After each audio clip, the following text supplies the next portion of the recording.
Okay, the husband has gone back upstairs. So, the floss is laid out, the fabric is laid out. Next comes the ice. So,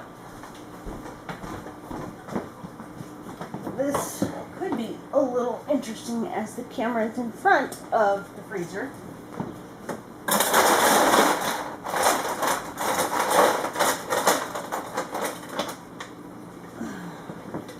We will do this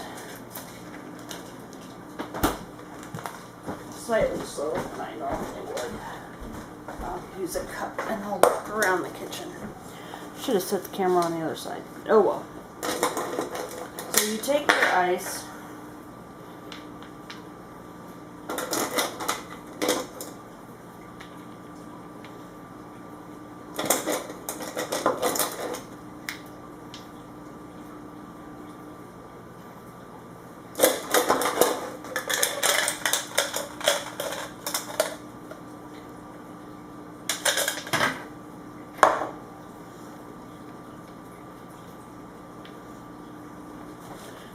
and you mount it onto your fabric.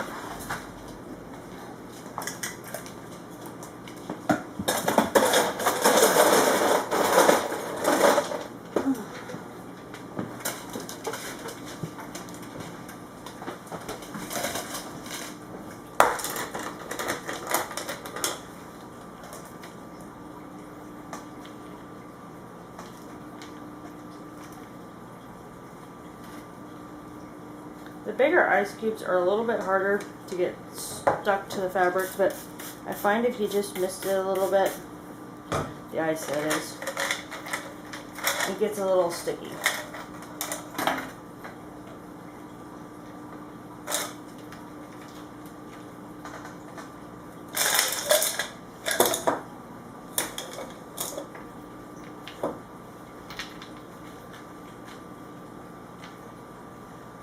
And it becomes at this point a testament to stacking ice.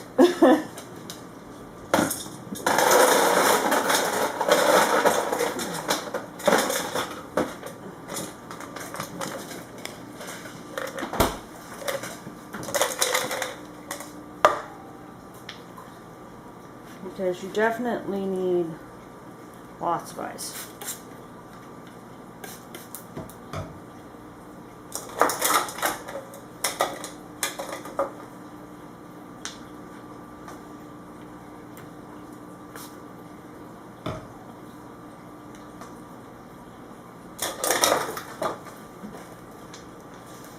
And you just keep kind of artfully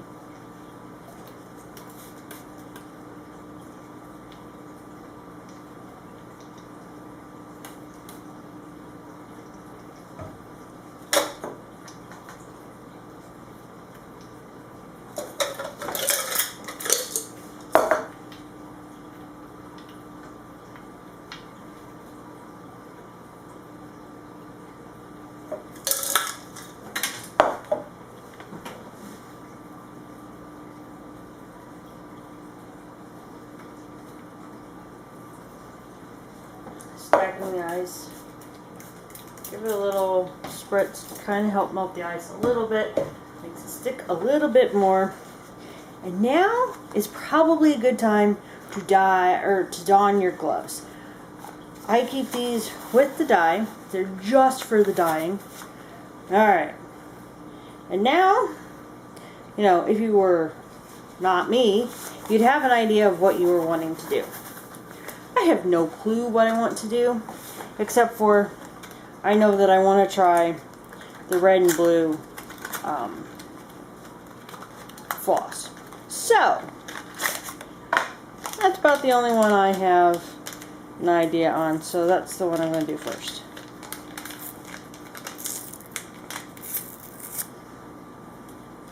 Basically, I just very carefully open it up. You do not need a lot. The dry dye goes a very long way when dyeing your fabric.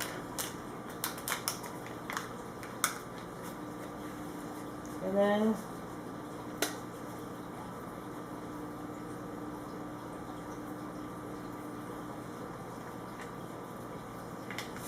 just sprinkle, that's more than enough for that little bit of fabric. And for now, I'm going to stick it in the box until I get around to putting it in a baggie like this. And here's the royal blue.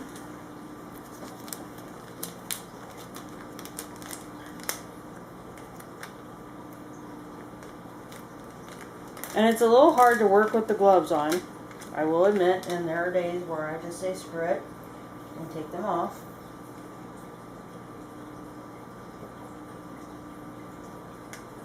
Okay.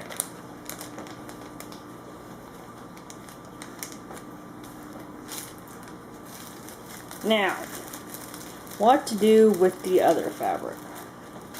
So one of them, I really liked the purple that I had going, or the orange, that one that I did the other day.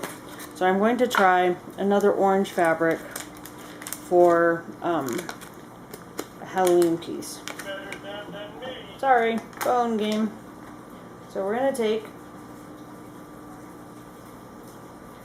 and we're just going to kind of sprinkle it on.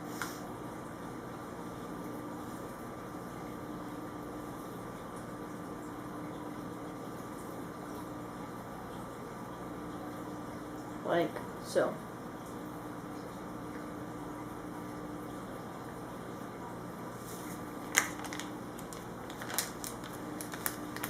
And then I'm going to mix the tiniest bit of teal. I think I'm going to go teal this time. In with the orange.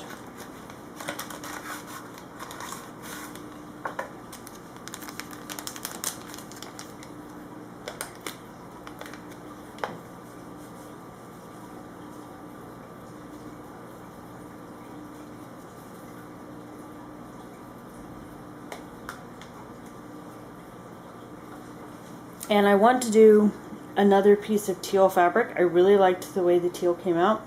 So, I am going to do the teal on this piece.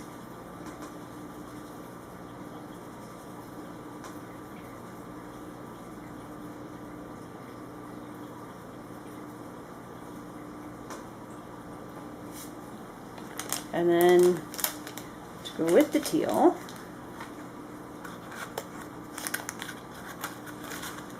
I am going to do a little pink.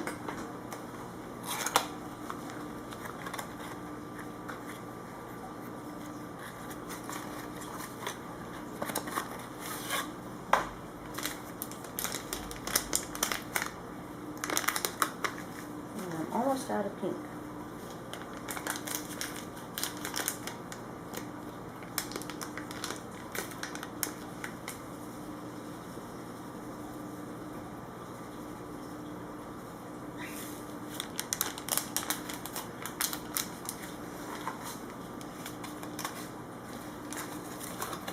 And because I'm almost out of pink, I'm going to use a little bit of the purple.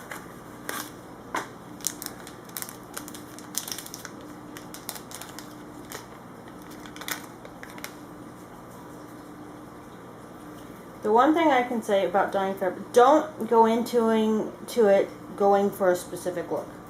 You'll invariably be upset, and it is just better to think of it as an experiment. Go with colors you think will look good. In the end, if you hate the way it looks, you can stitch a solid cover design on it. If it looks great, that is a happy plus. Alright. I think we're going to try red fabric. I wasn't going to do this because what are you going to stitch on red, but I think I'm going to.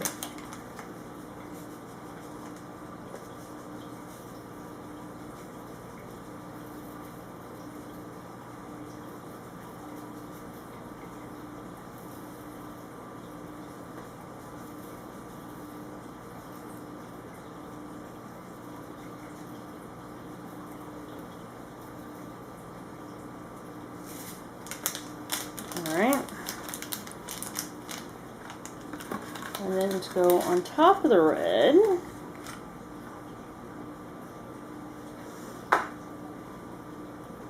Let's try some of that teal. Actually, I have any of that? No, I don't have much at all left. Let's go with the teal. Teal is apparently the color of the day.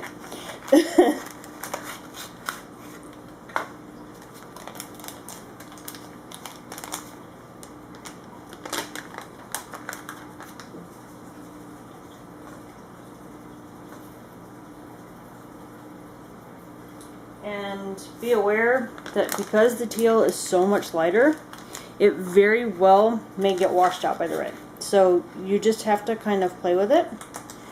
And I just thought, I think I'm going to add a little bit of the royal blue to the teal. Because I've decided that the teals are beautiful for like mermaid projects. So adding a little bit of dark blue will not be amiss. It would probably look great. So now comes the most difficult part of all. You have to wait for the ice to melt. So I could be a good girl and just let it sit here. I could take it outside to let it melt outside, or I could stick it in the oven. I'm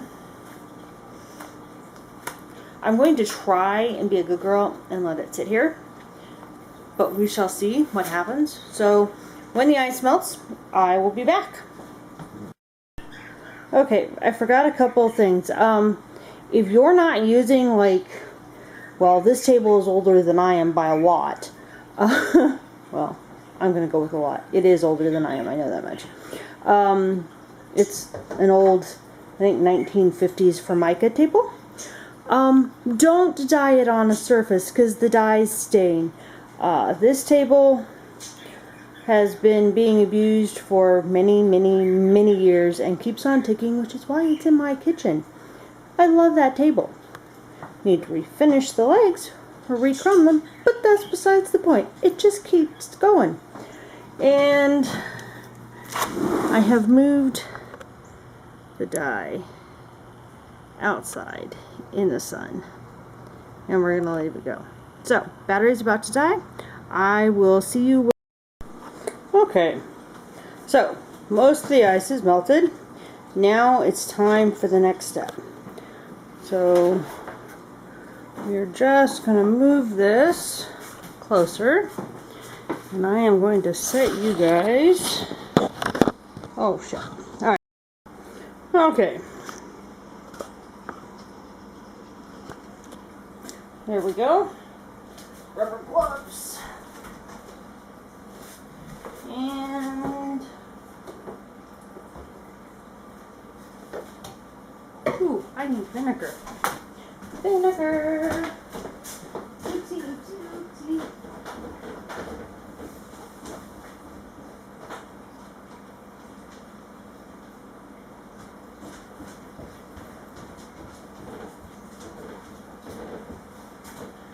Okay. Before we get started, you need vinegar to set the dye. I buy it by the gallon, and then I refill a small container of it. That way the gallon can live in my pantry.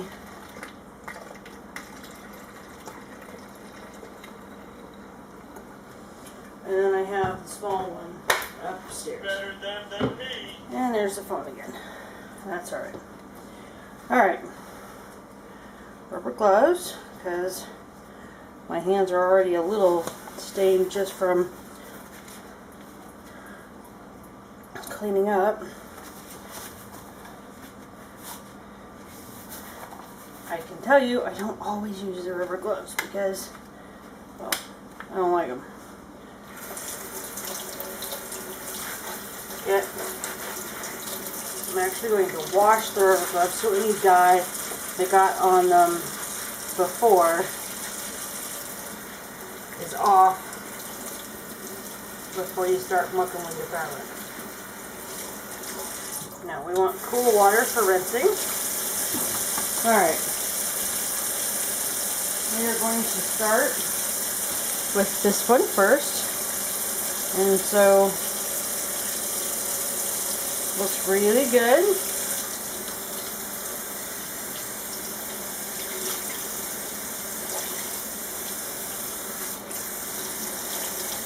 And you want to basically continue to rinse until it rinses clean. Clear. Or mostly clear.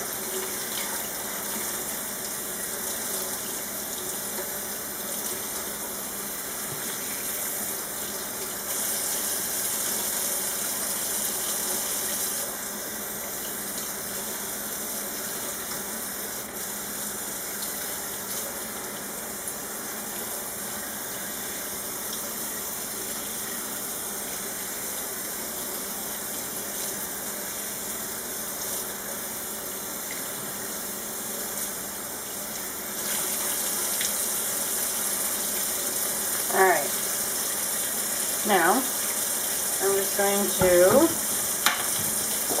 drop the cap, pour a little vinegar on it, and set it off to the side. Let it soak in the vinegar for a second. And I'm going to do the next one.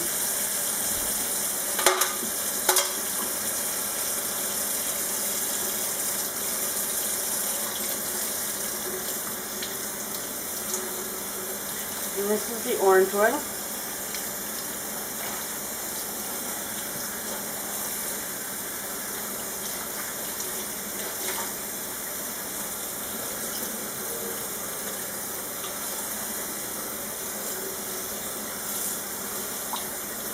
Now it does help that the orange was done on the cream colored fabric, so that lends well to the dyeing process.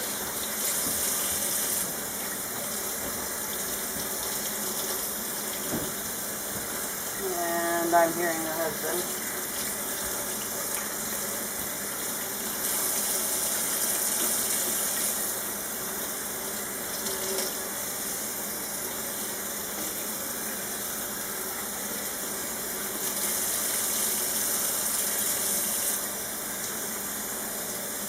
It's well worth the patience to rinse them well and set them.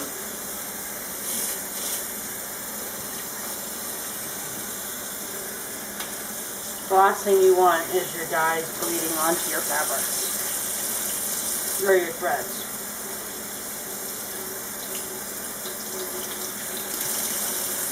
And it's a little harder to tell with the light colors, like the orange. But I can still see some orange coming off.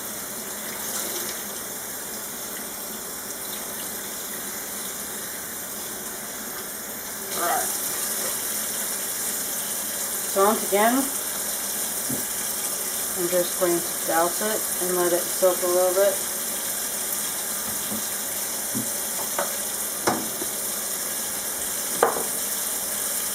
And next step is the red.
Alright, last up is the thread.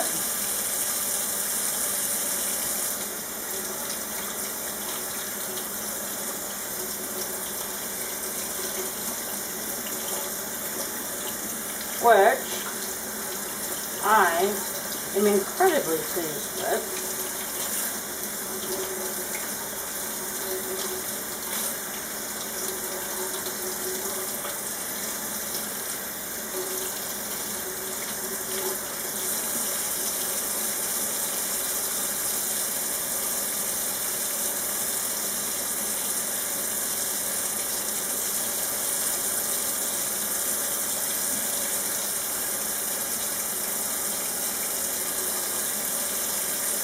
Alright, now you rinse out the vinegar.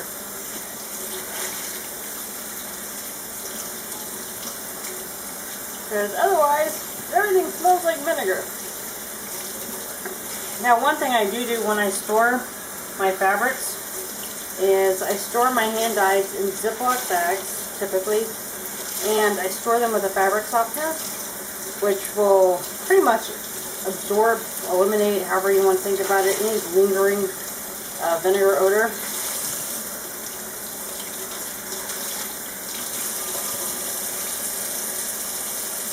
So,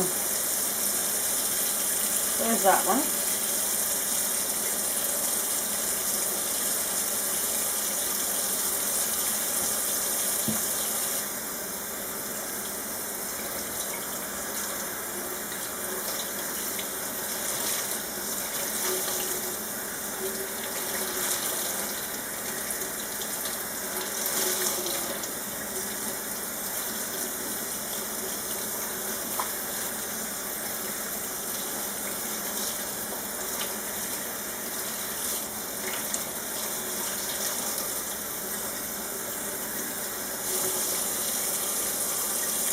There's that one. And I will post, when I get them dry and ironed and stuff, I will put pictures at the end showing what they look like.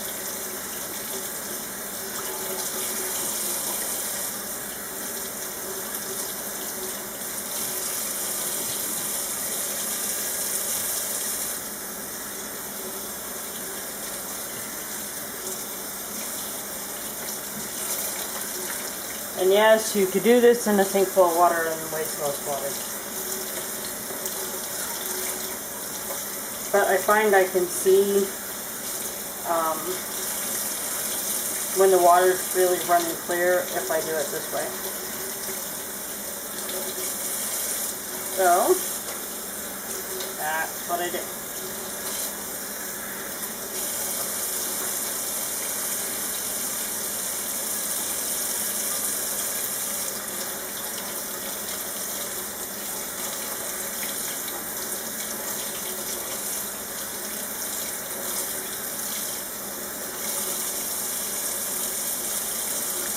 Alright, and that is how I dye fabric. So the next thing I will do is I will take it upstairs, I will press it in a dark towel just in case there's any lingering dye.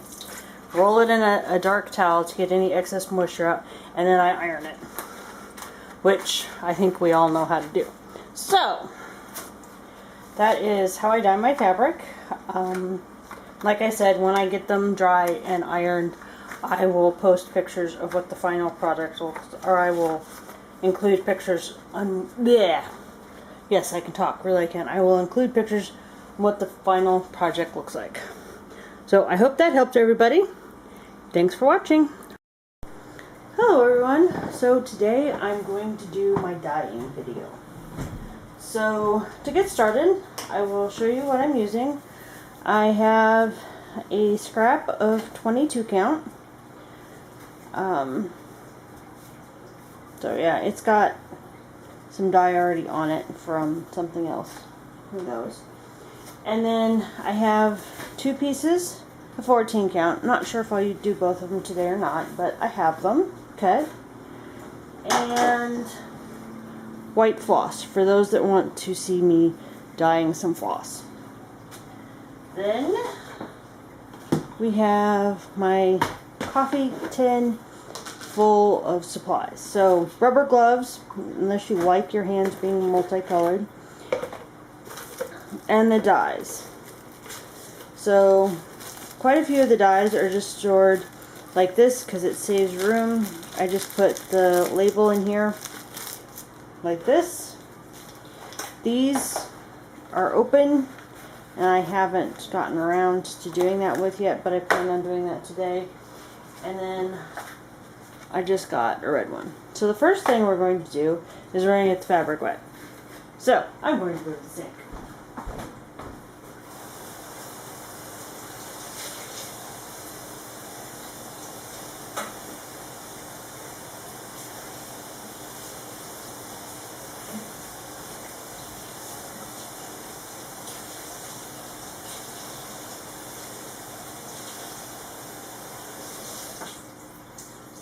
Alright, you want it wet, but you don't want it like sopping. So get it good and wet and then wring it out.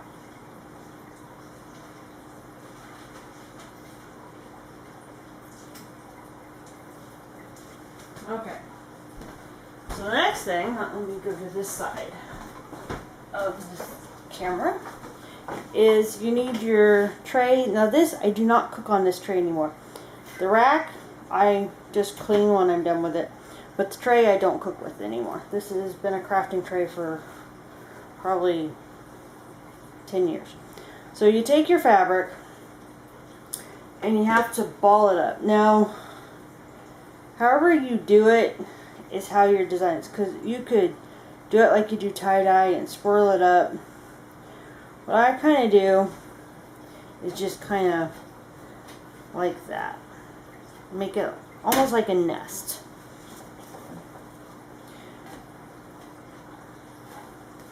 You should, if you're pre-planned, and when I actually pre-plan, you should sew your edges before you dye, because otherwise you're going to get some fraying, but I'm just not going to mess with it.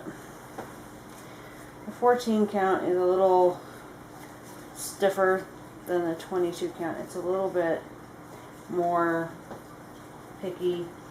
You can dye different colors on the same cookie sheet, or the same at the same time. You just have to make sure you leave lots of room between them,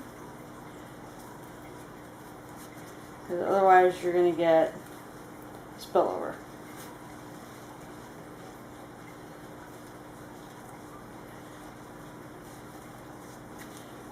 And the more you, the bunching is where you get your interests. That's where you get your different. So now for the floss, I always do 2 skeins when I'm going to do floss. So I have 2 skeins of what I need. Take the paper off. You don't need that. And you're going to again get it wet.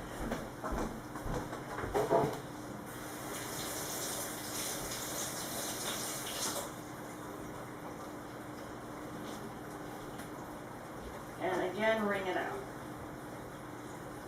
Alright. So, you can do the floss 2 ways. You could do the whole nest thing, but my husband's coming down here and going to make noise because he likes to make noise while I'm filming.